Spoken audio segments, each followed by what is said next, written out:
श्री शिवाय नमस्तुभ्याम, हर हर महादेव, जय महाकाल। कैसे हैं आप सभी लोग। देखिए, सावन का बहुत पवित्र महीना चल रहा है और अब आ गया है श्रावण मास के शनिवार का दिन। ये वो सावन का महीना है जो 72 सालों के बाद में आया है और ऐसा अद्भुत सावन के शनिवार के दिन आप सभी लोगों को अपने घर पर ये श्रावण शनिश्चरी दीपक वाला उपाय जरूर करना है। आज की रात पूज्य गुरु जी की कथा से सुनकर के और समझ करके पूरे उपाय को बड़े ही आसान भाषा में आपको बताऊंगा, परंतु उससे पहले आप सबसे एक छोटी सी प्रार्थना। जो लोग पहली बार आए हैं चैनल को सब्सक्राइब जरूर कीजिएगा और वीडियो को लाइक करके देव आदिदेव महादेव का कोई सा भी प्यारा नाम कमेंट बॉक्स में लिखना मत भूलिएगा। इस पूरे वीडियो में हम 3 महा उपायों के बारे में बात करेंगे जो कि आपके घर की ना सारी समस्याओं को दूर करेगा, साथ ही साथ आपकी बड़ी से बड़ी कामनाओं की पूर्ति भी करेगा।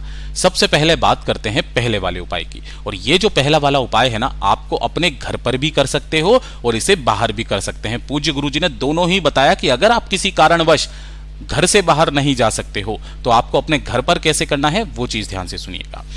किन लोगों को करना है कि अगर आपके परिवार में कोई भी व्यक्ति है जिसे बार बार कोई भी नजर दोष लगता रहता है ना, किसी भी तरीके का कोई नजर दोष है या फिर किसी भी तरीके से उसकी किस्मत आज उसका साथ नहीं दे रही है ना, काफी सारी समस्याएं उसके जीवन में चलती हुई आ रही है ना, कोई शत्रु है जो उसको बार बार परेशान कर रहा है या फिर उसे कोई घबराने की समस्या है, छोटी छोटी सी बातों से वो बहुत ज्यादा घबरा जाते हैं, कुंडली में किसी भी तरीके का कोई दोष है जिसकी वजह से वो जीवन में तरक्की नहीं कर पा रहे। पूज्य गुरुजी ने कहा मात्र एक दीपक उनकी सारी किस्मत चमका करके रख देगा।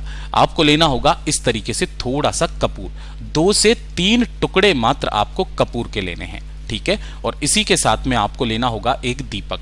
जो भी आप दीपक लोगे बस एक क्रम ध्यान देना, ये एकदम नया दीपक होना चाहिए जिसके अंदर कभी भी कोई बाती ना लगाई गई हो, ऐसा दीपक, ठीक है। और इसी के साथ में आपको लेनी होंगी इस तरीके से 7 लौंग जिसके ऊपर का फूल भी होना चाहिए, इस चीज का ख्याल रखना। ये जो 3 चीजें आपने ली है, इन्हीं तीनों चीजों को लेकर के आपको पीपल के पेड़ के पास में जाना है। पूज्य गुरुजी ने कहा पीपल के पेड़ के पास में नहीं जा सकते हो तो इसे घर पर भी कर सकते हैं। दोनों ही तरीके से बताऊंगा, ध्यान से सुनना। पीपल के पेड़ के पास में आपको जाना है शाम के समय पर, और किस दिन करना है ये वाला उपाय, श्रावण मास के शनिवार के दिन। जैसे ही आप यहां पर पहुंचोगे उस एक दीपक को यहां पर 2-4 कपूर जो टुकड़े लिए हैं उन्हें यहां पर लगाना, उसे प्रज्वलित करना। किन के नाम से? कालेश्वर महादेव के नाम से। अब शायद आपको उपाय याद आ गया होगा, कालेश्वर महादेव के नाम से इस दीपक को जलाना है। उसके बाद में जो 7 आपने लौंग ली है अपने सिर के ऊपर से उतार करके, उस व्यक्ति के सिर के ऊपर से उतार करके उन 7 की 7 लौंगों को आपको इसी वाले दीपक के अंदर कालेश्वर महादेव का नाम लेकर के समर्पित करके आ जाना। पूज्य गुरुजी ने कहा उसके जीवन में जितनी समस्याएं चल रही होगी वो सारी समस्याएं दूर हो जाएगी। दूसरा जो पूज्य गुरुजी ने कहा कि अगर आप अपने घर पर इस उपाय को करना चाहते हैं तो एक पीपल का पत्ता पहले से अपने घर पर ला करके रख लीजिएगा, ठीक है। तोड़ना नहीं है, नीचे जो भी पीपल का पत्ता पड़ा हुआ है उसे ही घर पे उठा करके ले आना। और इस वाले उपाय को जब आप घर पर करेंगे तो आपको घर के अंदर नहीं करना है, बिल्कुल बाहर की साइड में यहां ला करके आपको करना है ना। इसका कोई सा भी धुआं आपके घर के अंदर नहीं जाना चाहिए, इस चीज का ध्यान रखना।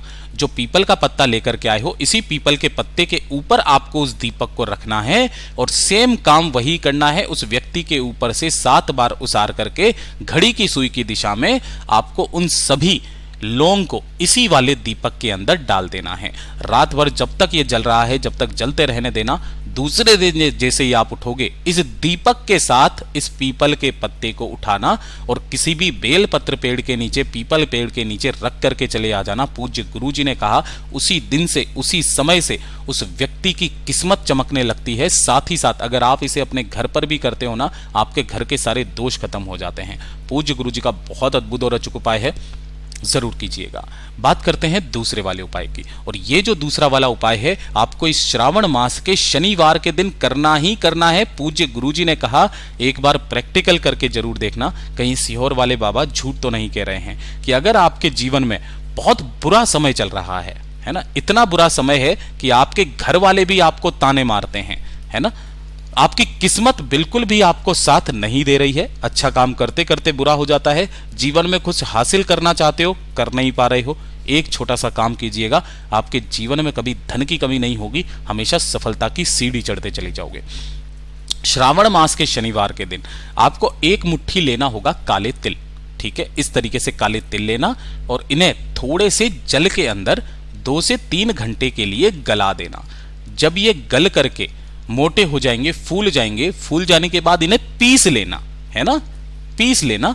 और पीस लेने के पश्चात इन सभी काले तिलों को आपको किसी भी एक तांबे के कलश में डाल लेना है और बाकी का कलश अपने घर के शुद्ध जल से भर लेना। ठीक है, इन्हीं गले हुए काले तिलों के जल को लेकर के साथ ही साथ 1 लोटा जल साथ में जरूर लेकर के जाना।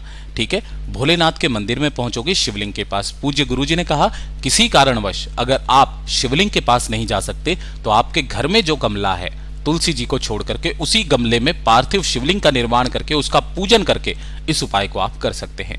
जैसे यहां पर पहुंचोगे उत्तर दिशा नॉर्थ डायरेक्शन की तरफ मुख करके आपको खड़े हो जाना है। जैसे ही आप यहां पर खड़े होगे अपने दोनों हाथों में उस कलश को पकड़ना। अब उपाय करने का एक नियम है, दोनों हाथों में उस कलश को पकड़ना।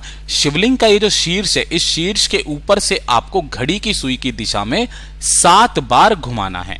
7 बार घुमाने के पश्चात जो आप बैठे हुए हो आपको दोनों हाथों में लेकर के अपने ही ऊपर से इसे 3 बार अपने ऊपर से घुमाना है। 7 बार शिवलिंग के ऊपर से, 3 बार अपने ऊपर से और उसके बाद इस संपूर्ण काले तिल के जल को ओम नमः शिवाय श्री शिवाय नमस्तुभ्यम का स्मरण करते हुए आपको शिवलिंग पर समर्पित करना है अवधूतेश्वर महादेव के नाम से। किनके नाम से? अवधूतेश्वर महादेव के नाम से समर्पित करना। समर्पित करने के पश्चात 1 लोटा शुद्ध जल ऊपर से शिवलिंग के ऊपर और समर्पित कर देना। पूज्य गुरुजी ने कहा चाहो तो आप अपने पास के किसी भी शिवालय जाकर के कर लो या घर में पार्थिव शिवलिंग का निर्माण करके आप जब वो अंत वाला जल समर्पित करेंगे उसी जल में, उसी गमले में आप उस पार्थिव शिवलिंग का विसर्जन कर देना। आपकी किस्मत उसी दिन से साथ देने लगेगी। फिर मेरा भोले बाबा आपके हाथ पकड़ लेंगे, आपकी नैया पार लगा देंगे। पूज्य गुरुजी का ये दूसरे नंबर का उपाय बहुत ज्यादा खास है जो कि आपको श्रावण मास के शनिवार के दिन करना ही करना है, तो इसलिए इस उपाय को जरूर कीजिएगा। और तीसरे नंबर का उपाय ये होगा श्रावण मास के शनिवार के दिन आपकी कोई सी भी विशेष मनोकामना के लिए, किसी भी तरीके की कोई विशेष मनोकामना, चाहे धन से संबंधित हो, व्यापार से संबंधित हो, नौकरी से संबंधित हो। पूज्य गुरुजी ने तो यहां तक कहा कि अगर कोई कुंवारी स्त्री मनचाहे वर की कामना से इस उपाय को करती है तो इस श्रावण मास के शनिवार के दिन उसकी वो कामना जरूर पूरी होती है। इसके लिए आपको चाहिए क्या? सबसे पहले आपको एक स्टील का कलश लेना है और इस स्टील के कलश के अंदर आपको गिन करके 11 चावल के दाने आपको डालने हैं। कितने? 11 चावल के दाने। कैसे होने चाहिए? अक्षत होने चाहिए, पूर्ण होने चाहिए, कहीं से भी खंडित ना हो। ठीक है ना? इसी को डालना और साथ ही साथ आपको लेना होगा थोड़ा सा गाय माता का कच्चा दूध जिसे एक भी बार गर्म नहीं किया गया होता है। तो ये जो 11 चावल के दाने हैं वो और साथ ही साथ दूध, उसे आपको इस कलश के अंदर डालना है। बाकी अपने घर के शुद्ध जल से इस कलश को भर लेना है। अगर प्रचुर मात्रा में दूध है तो दूध से आप पूरा भर लीजिए। अलग से 1 लोटा शुद्ध जल तांबे के कलश में अलग से लेना है आपको। ठीक है, ये 2 लोटे जल आपको लेना है। साथ ही साथ आपको लेना होगा 1 लाल फूल। ठीक है, यहां पर ये पिंक दिख रहा है, आपको लाल फूल लेना है और अपनी मनोकामना कह करके इस लाल फूल को आपको इसी कलश के अंदर डाल देना है। ठीक है, अब ये जो 2 लोटे हैं, इन दोनों लोटों को लेकर के आपको जाना होगा किसी भी पीपल के पेड़ के पास शनिवार के दिन। साथ ही साथ जो सबसे महत्वपूर्ण चीज है वो आपको जरूर लेनी है मोली, है ना? याद आ गया होगा, मैं हर शनिवार के दिन इस उपाय को बताता हूं। मोली या कलावा कितना लेना है? आपको अपनी लंबाई के बराबर का मोली या कलावा लेना है। जैसे ही आप यहां पर पहुंचोगे पीपल पेड़ के पास में ना, अगर आपने एक दीपक तैयार किया है तो गाय के घी का गोल बाती का दीपक यहां पिपलेश्वर महादेव के नाम से पहले समर्पित करना। उसके बाद में जो आपने दूध वाला कलश लिया है, पिपलेश्वर महादेव का नाम लेकर के उस दूध वाले कलश को पीपल पेड़ की जड़ों में सींच देना और उसके बाद में 1 लोटा शुद्ध जल आपको इसी जगह पर समर्पित कर देना है। समर्पित कर देने के पश्चात आपको जो एक मोली ली है, कलावा जो आपने धागा लिया है, उसे आपको इस तने के चारों तरफ अपनी कामना कह करके बांधना है। लेकिन अगर इसका तना मोटा है, गुरुदेव ने कहा किसी भी टहनी पर उस मोली या कलावे को बांधना और उस बांधते समय उसके अंदर आपको 7 गांठे अपनी मनोकामना कहते हुए लगा करके आ जाना है। श्रावण मास के महीने में शनिवार के दिन जो व्यक्ति इस उपाय को कर लेता है, चाहे कितनी भी बड़ी उसकी कामना क्यों ना हो, पूरी जरूर होती है। पूज्य गुरु जी के सभी उपाय बहुत ही ज्यादा खास और अद्भुत है, जरूर कीजिएगा। वीडियो पसंद आए तो लाइक जरूर करना, चैनल को सब्सक्राइब जरूर कीजिएगा।